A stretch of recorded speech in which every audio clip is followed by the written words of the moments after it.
мақому манзалати занону бонувон ва нақши онҳо дар эъмори давлати муосир ва рушди ҷомеа маҳз дар замони соҳибистиқлолӣ боло рафтааст. бо иштироки занону ҷавондухтарони фаъол аз шаҳру ноҳияҳои Ваҳдат, Ҳисор, Турсунзода, Рӯдакӣ, Варзоб, Файзобод ва Шаҳринав ҳамоиш таҳти унвони «Занон дар меҳвари паём» баргузор гардид.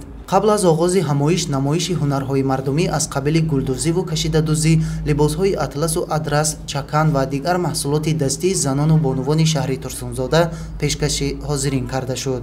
зимни баргузории ҳамоиш нуқтаҳои паёми пешвои миллат муҳтарам Эмомалӣ Раҳмон, ки санаи 28 декабри соли 2024 ба Маҷлиси олии кишвар дар бораи самтҳои асосии сиёсати дохилӣ ва хориҷии мамлакат ироа гардид, шарҳу тавзеҳ дода шуда иштирокчиён вобаста ба нақши занону бонувон дар давлатдории навини тоҷикон дар меҳвари сиёсати ҳукумати кишвар қарор доштани ин қишри ҷомеа тарғиби либосҳои миллӣ ва фарҳанги оиладорӣ баромад намуданд. қайд гардид ки дар фарҳангу тамаддуни мо тоҷикон иззату эҳтироми зан модар ҳамеша ҷойгоҳи хос дорад.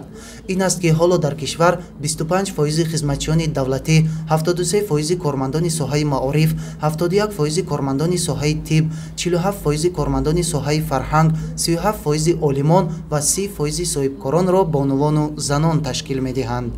занону бонувон дар самти маорифу тандурустӣ, кишоварзӣ, иҷтимоию иқтисодӣ саҳми арзанда доранд ва умуман соҳае дар ҷумҳурӣ нест ки занону бонувон дар он кору фаъолият накунанд. ин ҳама аз дастгириҳои асосгузори сулҳу ваҳдати миллӣ, пешвои муаззами миллат аст.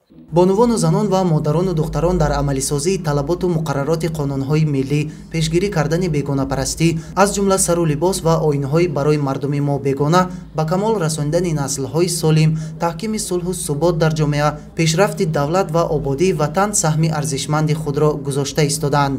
онҳо эҳёкунандаву нигоҳдоранда ва тарғибкунандаву посдорандаи беҳтарин суннату анъанаҳои миллӣ ва расму оинҳои асилу бостонии халқи тоҷик мебошанд.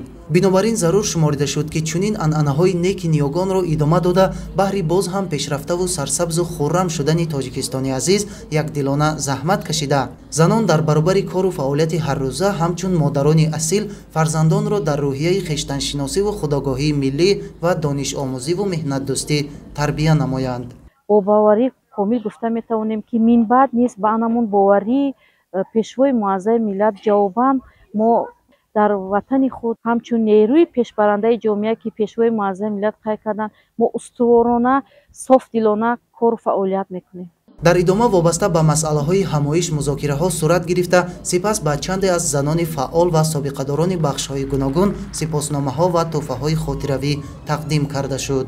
чорабинии фарҳангӣ ки аз суруду таронаҳои ватандӯстона ва тарғибкунандаи анъанаву суннатҳои ниёгон иборат буд, ба ҳамоиш ҳусни анҷом бахшид.